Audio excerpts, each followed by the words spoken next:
So we have seen how transcription activators can bind DNA, recruit chromatin remodeling complex, get rid of the histones tangled up in the DNA, and make DNA available to the transcription machinery. Now let's see how the transcription happens in these higher organisms. First of all, promoter has two essential sequences: a recognition sequence where RNA polymerase binds, and Tata box where the DNA begins to denature.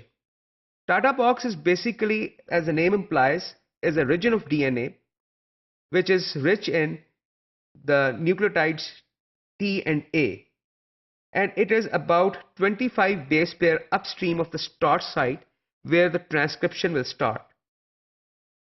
As I mentioned, eukaryotic polymerase cannot bind the promoter and initiate transcription. It needs help from transcription factors. One of the first proteins that transcription factor that arrives at the location is TF2D, transcription factor 2D. Here I would like to mention that RNA polymerase 2 is the RNA polymerase that is responsible for transcription of structural genes. RNA polymerase 1 in eukaryotes is responsible for making ribosomal RNA, and RNA polymerase 3 is the RNA polymerase which is responsible for making other types of RNAs, SNRPs, we will talk about that later, and also transcription tRNA. That is the function of RNA polymerase 3, but transcription of structural genes is done by RNA polymerase 2. So transcription factor 2D arrives at the location. This transcription factor has also an area, a component which is called Tata binding protein, includes in this TF2D, that binds the Tata box, which is depicted right here, and this is the starting point for the transcription.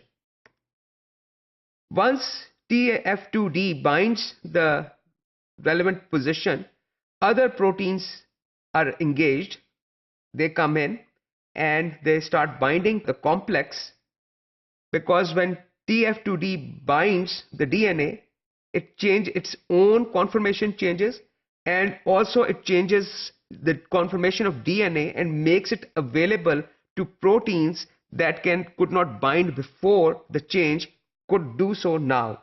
So these proteins keep on accumulating, and one of the last proteins is the RNA polymerase 2 in this case, will join this whole complex, the transcription complex, and the transcription will start.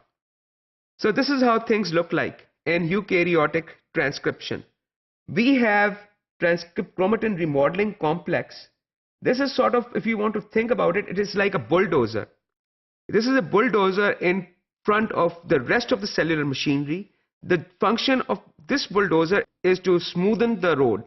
It is basically getting rid of the obstacles, which are the histones or the proteins around which the DNA is bound. So it is bulldozing the way, and tagging right behind it is the RNA polymerase, which is right behind the chromatin remodeling complex, and it is doing transcription. Transcription meaning it is producing messenger RNA that can be used to make proteins once it has matured.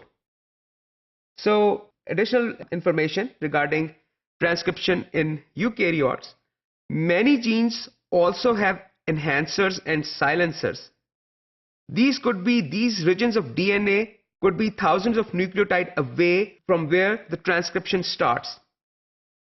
It is thought that enhancers or silencers, these regions of DNA, they recruit specific proteins, and these regions, they sort of bend over at the promoter site and facilitate binding of the transcription factors or the RNA polymerase, and thereby facilitating transcription.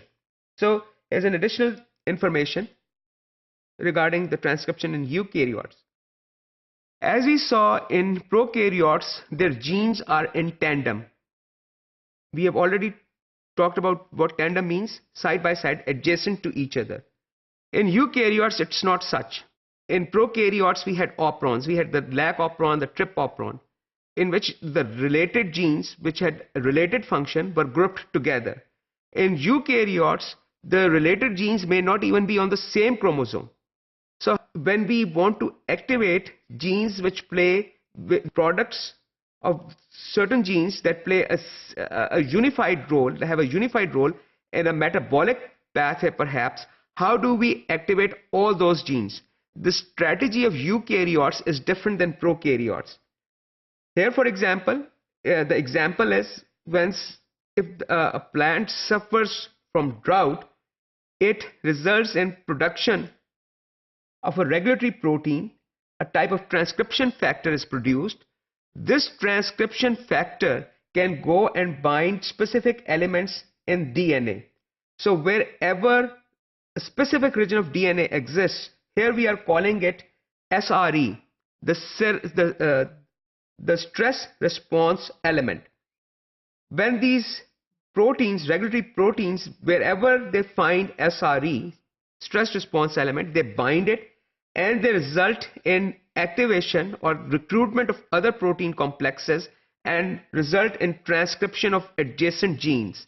So it doesn't matter if the genes are separated, they are on different chromosomes, they are far apart, as long they have promoter which is recognized by a specific transcription factor, all those genes will be activated once that transcription factor is available or is in active form.